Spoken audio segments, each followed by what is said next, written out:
Welcome to today's lecture.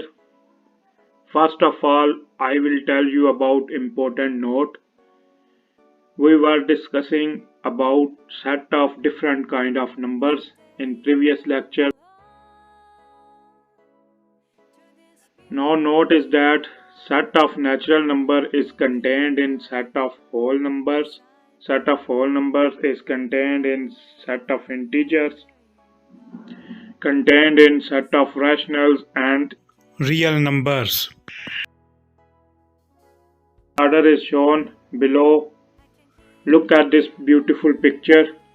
It tells a little circle which is n set of natural numbers, a bigger circle than that which is set of whole numbers because there is 0 included, another big circle which is set of integers because there are negative numbers included, another big circle which is set of rationals because fraction numbers are included in that, and a very big circle that is set of real numbers because it contains set of rationals, set of irrationals.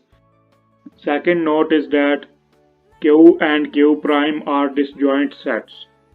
This says that nothing is common between rational and irrational numbers. If we form two sets, we get their intersection as empty set. Third note is that for each prime number p, square root p will be an irrational number. This is important to note. If 3 is a prime number, then square root 3 will be an irrational number. If 5 is a prime number, yes we know, then square root 5 will be irrational number.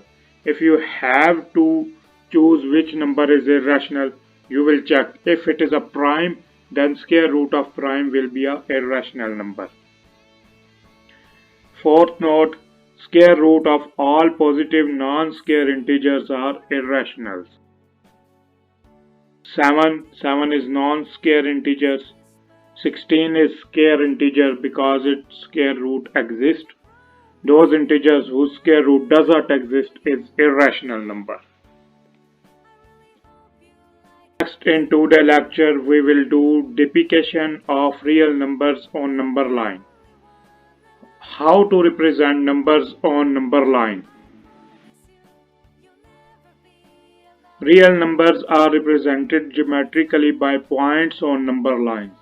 That number line is called small l, such that each real number corresponds to one and only one number line, and to each point one number exists.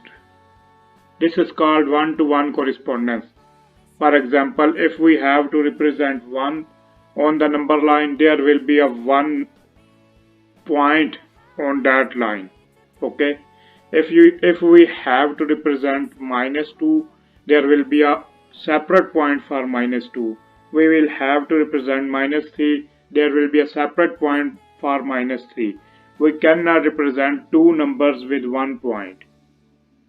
For every number there will be a separate representation on that line. How to represent a number? Look at this number line. It is a horizontal line. At the center we have 0 point. On left side of that 0 point we will get negative numbers. On right side we will get positive numbers. So that is the way we have to represent any number on number line.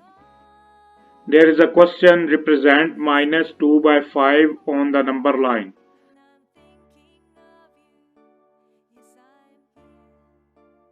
There is a path between 0 and -1. We will divide that path into 5 equal parts because there is -2 by 5. We can divide this fraction, we can get decimal form, and we precise that it will become 0.4 something. Then we will, if we divide the numbers path, if we divide path between 0 and 1 into 10 equal patches, then we will get fourth path of on the left side of the 0. Look in the diagram here. We get second path for between 0 and -1. Okay, this represent minus 2 by 5, something 0.4 we know.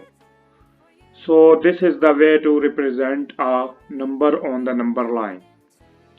That's the end of today's lecture. Allah Hafiz.